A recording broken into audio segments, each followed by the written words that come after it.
We're really excited that we get to keep dancing, and it's a privilege. And one of the things we talked about last night was don't ever take an opportunity in the NCAA tournament for granted.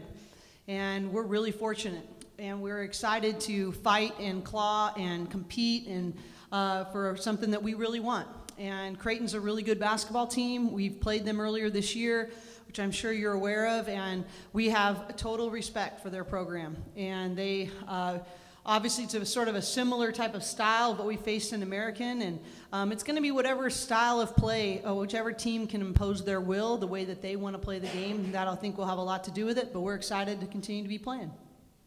Thank you. We'll take questions. I had a question for all the seniors. So this is going to be your last game in Poly ever. Do you have any favorite memories as you look back on your four-year careers?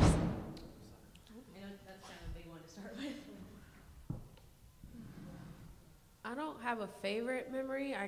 It's too hard to recall, but I just think the past 4 years here has just been amazing. The fans and all the supporters that we've had over the past 4 years have just been outstanding, and their support for this program and just being there through our journey has just been a great experience for me, and I probably could say that for Mo and Kelly as well. But yeah, I just think the past 4 years has just been really great. I wouldn't say that I have a favorite either, but something that I'm going to miss is my family being able to come to the games. They come to like all the home games, so I'm definitely going to miss that. Yeah, on top of that, I don't have like a favorite memory, but from our freshman year with the record that we had and then developing to our sophomore, junior, and senior year, how we've only lost 3 home games within those 3 years combined. So we would want to replicate that tomorrow night. But, you know, that's just like something really cool to have and like have that under our belt. Like, wow, we only lost 3 games at home. And that's really cool to see like we were part of that and how our team has grown from that. So I think that's probably a memory for mine that I'll always cherish. Coach, you mentioned after you played Creighton, you said that you're always going to get everyone's best game. Mm-hmm. And certainly yesterday you got American's best game. Yeah. Is there a different mentality that's needed to sustain the success that you guys have gotten after you guys have climbed up toward kind of the top rung or toward the elite programs? Well, I think that is, you know, as you build championship skills, then you build championship preparation, you build championship level mentality. And I think that's part of what we have needed to mature in all this year. You know, when you're a top 10 program for most of the season in terms of rankings, you do have a target on your back when you're picked to win things. That's the reality. And there has to be a maturity about you that knows that that's coming, and you have to match and exceed their aggression. Their sort of punch back, and it's an opportunity. And you know, there's nothing to lose for that other team. They can play really free, and we have to maintain just who we are. I think it's the maturity comes when you know who you are as a basketball team, you know how you play your best, and whatever that other team throws at you, you find a way to play towards that. And, you know, I think that's just part of growing. And just like we've grown in many areas that have been referred to, that's an area we've had to grow as well. So I fully expect Creighton to have a great game plan. They're a very well-coached team. They triangled and two'd us for the first time. We'd seen that earlier this year. You know, they shoot the 3 extremely well. They shot it well last night. They made 9 threes, and that's a pretty normal night for them. So, we fully expect, but I think our team has matured in that we will get their best shot, and that's good because it's going to help us to rise up.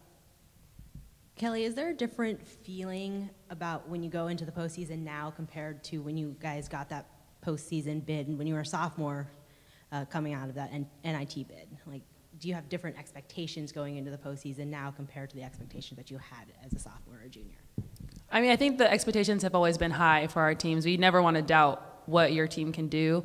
And I think this year I know the word talent is really a skewed word, but the talent that our team has is something that's very special and something that can conquer hard things. And us surpassing where we have previous years will definitely be something that we're looking forward to with every weapon that we have, and with how we've been coached and the tools that we've been given and the adversity that we've faced will really replicate moving forward with this tournament. So I wouldn't say anything's really changed in that regard. I think we're still trying to strive towards greatness in a sense, but it's something that is already within us and something that we can do and something that I expect our team to be able to do.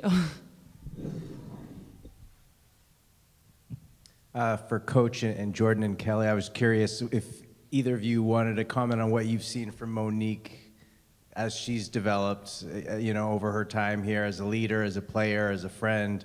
Might be a little awkward with her sitting right next to you. But, we're good at it. We can get used to it. No, I think Monique's, on the court, it's just so obvious. I mean, we did a video, Christian, our video coordinator, did a progression of her shots and her skill level and toolbox from freshman year, sophomore year, junior, and senior. And we showed it to, actually to a recruit a few weeks back, and I think I was more blown away than the recruit. It was just so obvious how intentionally she had worked on her game. And I just am, that's, as a coach, you really can put those choices in front of players, but Monique made that choice to add to her toolbox with such intentionality year by year.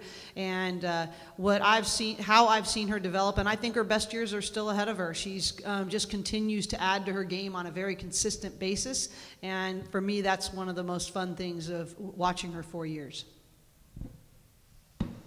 Yeah, I agree with Coach. It's just the tremendous improvement that Mo has made over these past 4 years, and her stepping into that leadership role in our team and just being that energy person. She's very positive and she's very encouraging to our teammates, and that helps me, and I know that helps our team. And just the way she goes after every single board, playing aggressive, and running the floor is just not something you see a lot in a lot of post players.